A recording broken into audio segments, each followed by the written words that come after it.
What's up, everybody? Eternal Fire here, bringing you a video on the Arms Warrior class changes to the pre-patch to the Legion expansion 7.0.3. Today we're going to be going over the talent trees, we're going to be going over the spell book, and we're also going to be going over the rotations you need to use to maximize on your Arms Warrior. So with that, we're going to jump into the talents. We have Dauntless in the first tier, Overpower, and Sweeping Stripes. Now, Dauntless is it makes all your abilities cost 20% less rage. Overpower, I was really excited to see this at first. It's very very bursty. It comes and goes. It's really unpredictable when it comes up, and you know, sometimes I felt it was really good, and sometimes, you know, I just didn't see it pop up at all. Overall, it was just harder to manage, and I felt like without the Dauntless ability giving us 20% less rage to all our abilities, with the Overpower talent chosen, it really just, we were just dry for rage. It was very hard. Sweeping Strikes is going to be a good ability where you have like a council boss fight. You're going to be using that. It's going to give you Mortal Strike and execute 2 hits on, you know, 2 nearby targets, or a secondary nearby target. So, you know, that's going to be something that's good where you have, you know, 2 bosses or more in a fight.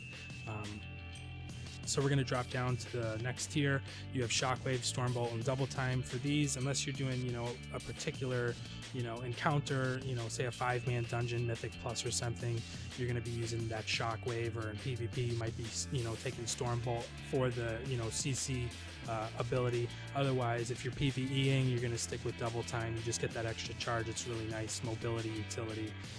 Then we're going to go down to this next tier, and I've played around a lot with this. You have Fervor of Battle, Rend, and Avatar, which hasn't changed at all. Rend is now not built into the class. Instead, it is a talent choice you can pick. It makes the target bleed over 15 seconds for quite a bit of damage. You do have to keep it up, though. You are using a global cooldown. What I actually found with Fervor of Battle, basically Whirlwind becomes just like in the Warlords of Draenor. Whirlwind is your, you know, you have nothing else to use. That's your filler, you know, your filler spell. So with Fervor of Battle, it increases your Whirlwind damage by 30% to the primary target. So, you know, that's just going to add a lot of damage. I used Rend, and then I used my filler spell as Slam on single target. And honestly, I found that if you have Rend and you're using Slam, you're doing about the same damage as if you're procced into or spec'd into Whirlwind or Fervor of Battle.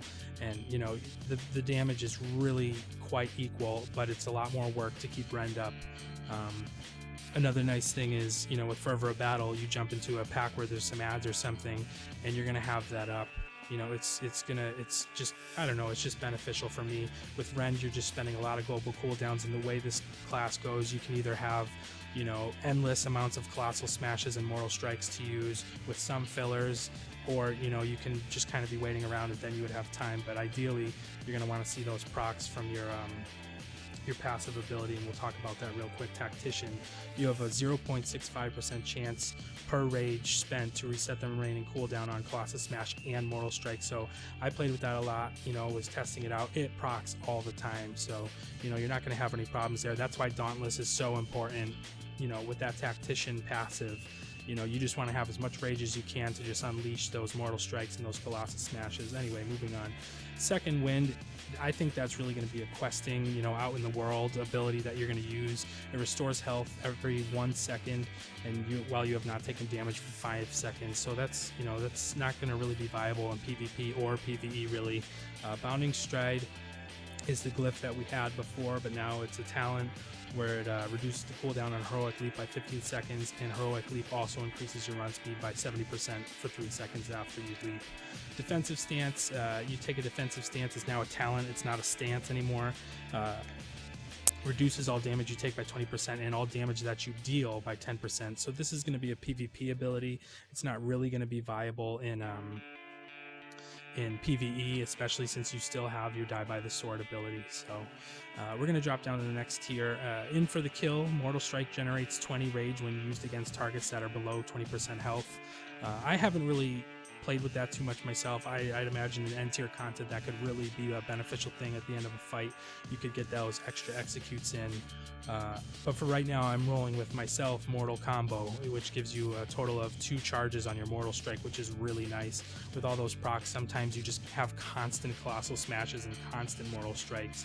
So I've been finding that really, really fun to play with. Focused Rage, You focus your rage on the next mortal strike, increasing its damage by 50%. You can stack it up to 3 times. You know, that just really does not, it gets very outweighed by in for the kill and mortal combo. So right now I'm going to say we're not even going to, you know, consider that as an option. Deadly Calm, Battle Cry also reduces the rage cost of your abilities by 100% for the duration, but Battle Cry only lasts for 5 seconds. So, you know, it would be really nice to have while it's up, but you know, you can easily make sure you have enough rage when you pop Battle Cry, and you should be. So, you know, it's not something that you really want to have to spec into. You're not really going to be benefiting any, you know, damage from it, because ideally when you're ready to pop your cooldowns as a warrior, you're going to have all your rage, you know, saved up and ready to go. So next we're going to move over to Trauma, and this is what I'm using. It makes your Slam and Whirlwind now cause the target to bleed for 20% additional damage over 6 seconds. Multiple uses accumulate increased damage. So what I was finding is with the Fervor Battle ability and then the Trauma ability, that makes your Whirlwind, you know, with the bleed and the physical damage, it just does a really nice amount of damage. And Titanic Might really gets... I think Trauma is more powerful than Titanic Might. It's definitely a better ability, especially with the amount that, you know, Tactician is making Colossus Smash reapply. You're never going to have to wait the full 45-second cooldown on Colossus Smash. It's going to come back up, you know, if you're doing your rotation right and you're hitting buttons anyway. It increases the duration of Colossus Smash by 16 seconds, but reduces its effectiveness by 20%. So again, you know, it sounds really cool, but it doesn't... It gets outweighed by Trauma. We're going to drop down to Anger Management. This, for every 10 rage you spend, reduces the remaining cooldown on Battle Cry by 1 second. Again, Battle Cry is only 5 seconds. You know, I don't think it's enough time to really make it worthwhile. Opportunity Strikes is a passive ability. Your melee abilities have up to a 60% chance, based on the target's missing health, to trigger an extra attack that deals 15k physical damage. So this is a passive ability. There's no management involved. It just happens passively, and you're going to be doing extra damage. It's basically like having multi-strike built into your Arms Warrior. So, you know, I went with that because I just feel like it's pretty powerful. And then Ravager is Ravager. Nothing's changed there. You throw down a whirling weapon at the target location that inflicts a certain amount of damage over 8 seconds. So that is the tree, the talent tree right there. We're going to look at some of the spells. Battle Cry, we know what that is. It makes you increase critical strike chance by 100% for 5 seconds, 1 minute cooldown. Commanding Shout lets loose a Commanding Shout. It gives you all your party or raid members within 30 yards 15% increased maximum health for 10 seconds. Berserker Rage hasn't changed. Die by the Sword hasn't changed. Blade Storm is now built into the Arms Warrior. It's no longer a talent choice. Execute doesn't look like anything has changed with Execute. It's the same Execute we've always used. You use it under 20% health. It's a really high damage dealing ability.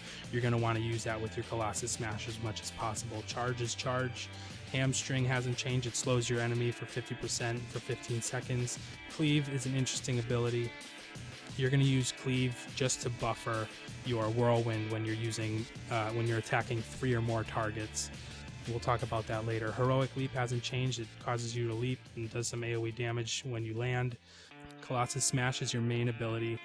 Slashes the enemy's armor, dealing a certain amount of physical damage, and increases damage you deal to them by 69% for 8 seconds. Now, this is what your Arms Warrior is built around. So we're going to talk about that. Heroic Throw, you just throw your weapon at the enemy, generates high threat. Really, it's just to pull something or aggro something, whatever. Intimidating Shout is your AoE fear. Whirlwind, you know, we're going to talk about that more in depth. Mortal Strike is your main ability. When Colossus smashes up, you have 2 charges if you spec for it. Reduces the healing on the target for 10 seconds. If you're in PvP, that's effective.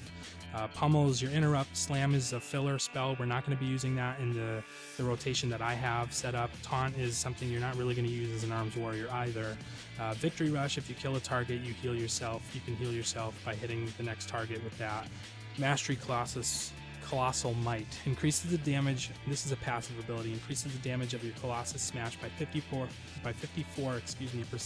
and causing it to increase damage you deal to the target by an additional 54%. So Mastery is going to be really huge for the Arms Warrior. Seasoned Soldier, 2-handed weapon. You deal 10% increased damage. Tactician, we read that. I'll say it again because it's really important to know. It's a passive ability.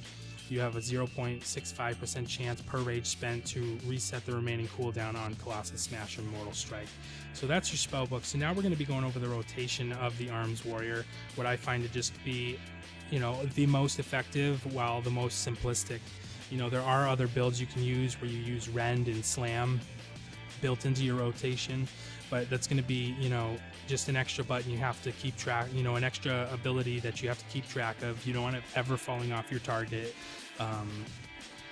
You know, it's something that you can use. It's a viable option in my opinion, but Fervor of Battle is just a passive ability. You don't have to worry about its uptime, and, you know, it's going to just be beneficial in the long run. In the numbers, as far as, you know, DPS, I really didn't see too much of a difference. So with that, your single target rotation is going to start with your charge. You're going to hit Colossus Smash, you're going to Mortal Strike both your charges. You're going to use your Whirlwind ability, Whirlwind, Whirlwind, Whirlwind, until you have Mortal Strike or Colossus Smash up. So that's your rotation. You're going to use Colossus Smash whenever it comes off cooldown. Back in the last expansion, you wouldn't use it again until it was up, but in this, it's so powerful, you're going to use Colossus Smash first every time. You're going to use Mortal Strike after that on cooldown. Whenever it's up, you're using it. And then Whirlwind, more or less, is just going to be your filler. Now, with Trauma, it's good to remember that Trauma puts a bleed on the target, so you do want to make sure you get, you know, your Whirlwind in there sooner than later, but you want to prioritize your Colossus Smash and Mortal Strike first. But, you know, the more you Whirlwind too, the bigger that Trauma bleed gets. So, and then with Fervor of Battle, your Whirlwind is 30% increased damage anyway, so that's, you know, just a really nice ability to have. So that's your single target, you know, rotation right there.